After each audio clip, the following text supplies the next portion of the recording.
Welcome to Whistle Where You Work. I'm Mark Cohen, Executive Director of the Government Accountability Project. In just a little while, penetrating the fog around a mysterious State Department-funded refuge for neoconservatives, the Foundation for the Future. But first, protecting our kitchens. Eggs contaminated by salmonella, beef by a dangerous strain of E. coli, peanuts, spinach, you name it. The food industry is reeling from contamination scandals. So are the federal agencies responsible for ensuring food safety getting the job done? The Union of Concerned Scientists posed just that question and many more to the food safety professionals at the FDA and USDA. And with us to discuss the results is Francesca Griffo, Scientific Integrity Director at UCS. Welcome, Francesca, to Whistle Where You Work. Thank you so much. You guys are not new to conducting surveys of federal agencies, are you? No, we've now surveyed about 9 different agencies. We've done climate scientists, we've done the Environmental Protection Agency, and we've actually done the Food and Drug Administration before. Okay, so tell me about what you were attempting to get at with this survey. Well, we knew from the same news accounts that you've discussed that there are obviously things that are wrong with our food safety system. But as usual, the voices from inside the agencies weren't actively part of the debate. And by that I mean not the folks at the top, but the actual rank and file, the folks that are actually inspecting the food, the scientists that are actually working on these issues. So what these surveys do is give us a way of really including them in the conversation. So we picked out a list of 8,000 scientists and food inspectors, which is actually the hardest part of doing the survey, is identifying those folks.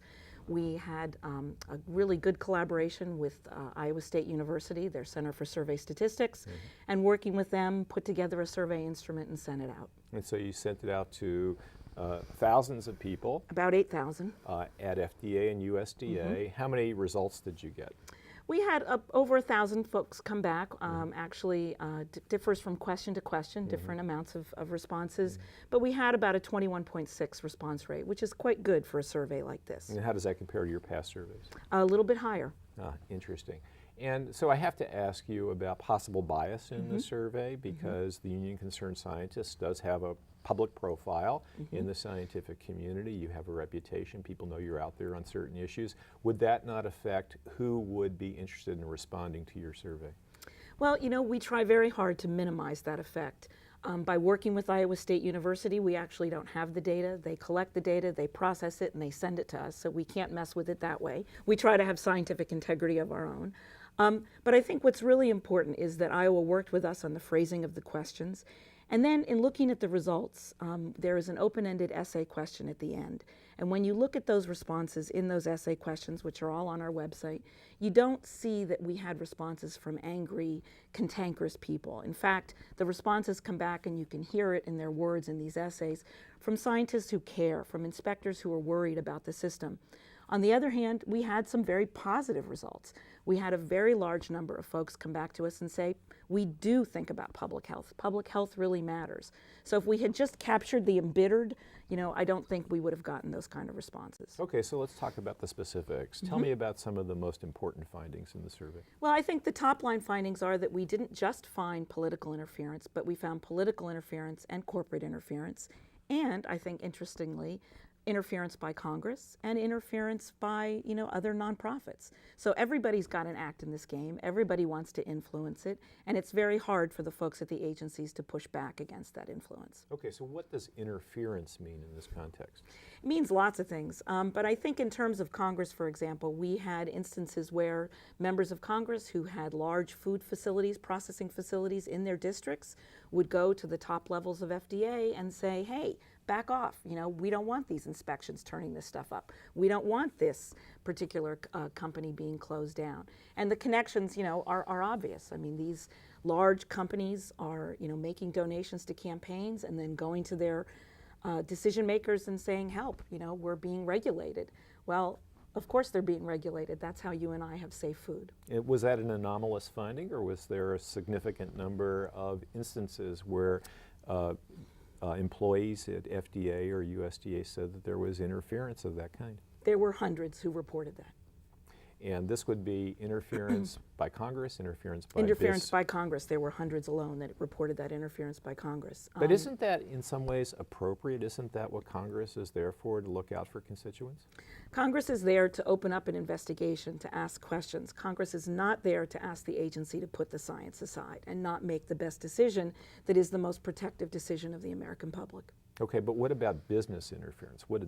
How did that play out? Well, I think there were instances, where people reported that they were asked by the, upper levels of FDA who were having off-the-record conversations with these businesses and USDA to, withhold certain data, to not use all the information, particularly when approving a product for sale.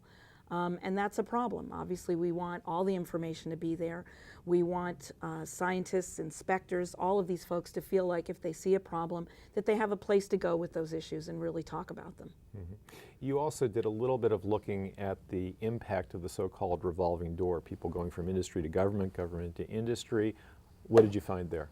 That's a hard one.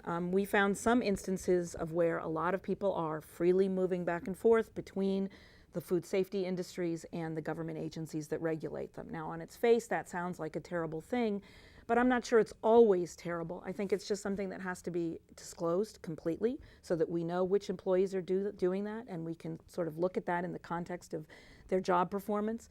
But I think you don't want to completely cut off that kind of flow of expertise, because clearly people develop an incredible expertise in the agencies that's useful in industry, and they develop, I think more importantly, an incredible expertise in the industry that's very useful for the agency when it's regulating.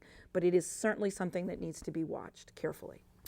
Speaking of watching, you took a look at whether employees at FDA, USDA thought that stronger whistleblower protections might result in stronger food safety. And what did you find on that score? Very strong support for more whistleblower protections. I mean, you hate to be in a situation where you depend on that. We'd love to have a system where the system worked, because obviously blowing the whistle is a terribly traumatic event for anybody that does it.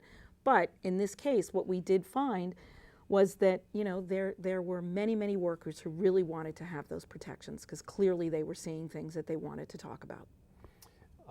Tell me about some of those. You profiled some of the whistleblowers in your report. Tell me about some of those.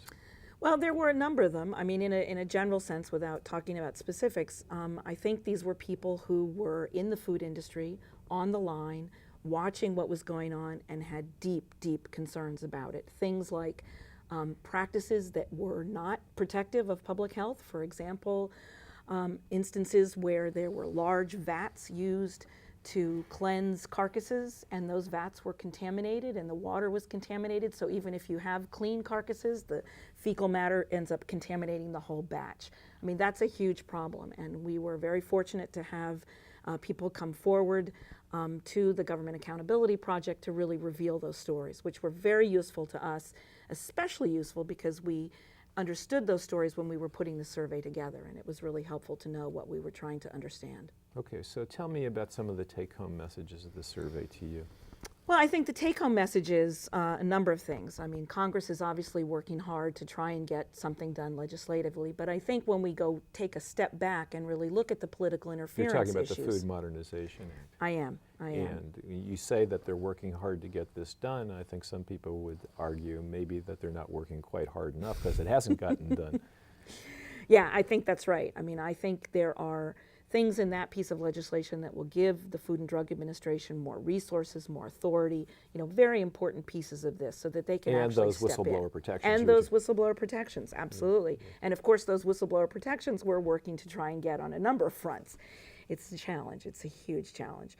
But I think in addition to those specific things in that Food Safety Modernization Act, there are broader issues about political interference. I mean, when you have two different agencies, and we looked at USDA and the Food and Drug Administration, both reporting very similar results, you have to understand that this is a systemic problem, that this is something that's happening across multiple agencies, multiple arenas, and until we are able to really have these broad agency practices that not just happen, but that are actually become part of the agency fabric and part of the agency culture, this is going to be an ongoing challenge and one that we need to watch. And so how do we get that? Well, right now we are trying and waiting very patiently for the March 2009 memo that President Obama put out on scientific integrity, which had fabulous principles in it for what should happen to actually be implemented in the agencies. This was one of the first things he did after he took office, wasn't it? Yep. He was inaugurated in January of 2009, and this was the beginning of March 2009. So very quickly, very important. So you've been monitoring this. What is taking so long to get from there to here? Well, I think it's hard. I mean, it's really difficult. Anybody who's worked in a federal agency knows what a morass of bureaucracy that is. So I think that's one piece of it. But I think it's been just held up because this administration has been very busy with lots of things. And I think it's a kind of revolutionary. I think people are very afraid of it. They're worried about, oh my God, what will happen if we actually give scientists the ability to freely talk to the press? You know, what will happen if we allow publications that aren't official government publications? What will happen if we open up the doors and really bring in this kind of transparency that, you know, we all want to see? It's scary. I mean, it's very scary, and it certainly means a loss of control. So I think it takes a while for them to figure this out. We are hoping that we will see that executive order very soon, because the hard thing is, you know, the executive order is not the end. The hard part is really going to be taking that executive order and figuring out how the agencies implement it and how we get those cultural changes that will be harder for the next administration to reverse. Well, many thanks to Francesca Griffo of the Union of Concerned Scientists for sharing your survey results with us, and hopefully change we can believe in is on the way for our troubled food system. When we return, just what is the secretive Foundation for the Future? Does the name Paul Wolfowitz ring a bell? And why are taxpayers financing this foundation?